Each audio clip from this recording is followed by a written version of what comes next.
is toothless.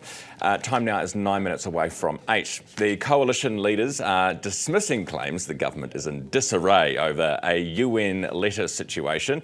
Last month, the UN issued a letter to government ministers expressing concerns about ex-David Seymour's regulatory standards bill, but a whole bunch of other stuff as well.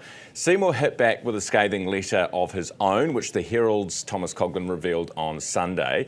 That went back to the UN. Now he's getting a telling off by the Prime Minister. Meanwhile, New Zealand First Leader Winston Peters and Seymour can't seem to agree on how the government will respond. Well, they have actually agreed on how to respond, and it's going to be Winston's job. Joining us now, Jamie Ensor, Herald political reporter with me. Hey, Jamie. Hey, Ryan. Good to see you. You were just explaining to us about this whole letter, the UN letter situation. Seymour's obviously trying to pat it away, saying nothing to see here. So can you actually, is he unsending the letter? Who's sending the letter? Where are we at?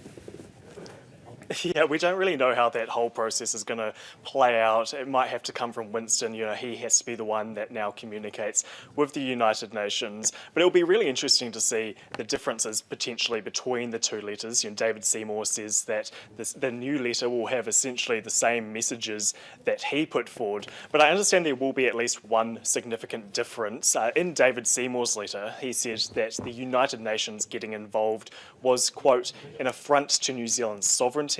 I understand that the new letter that Winston Peters is putting together won't include that claim about sovereignty. So yeah, we'll see if David Seymour is right and that he's got Winston Peters to agree to putting forward the same message just from a different person. Yeah. So the sovereignty thing, is that a big deal? And why?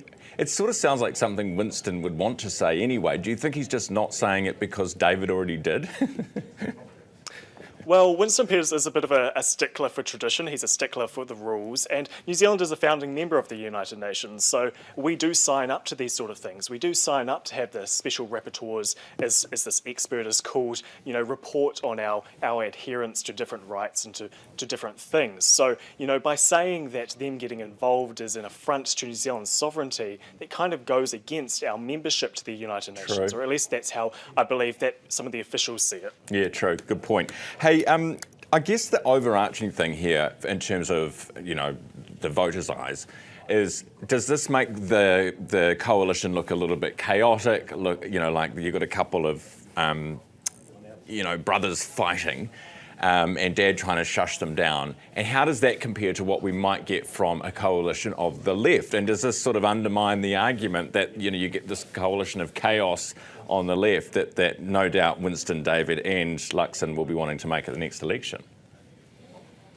Yeah, there's certainly some cracks between the coalition partners, but how deep they run is probably another question. We've had instances like this where, for example, Prime Minister Christopher Luxon did a speech about trade tariffs, and then Winston Peters a few days later said, some of that language was militaristic and I wasn't consulted on it.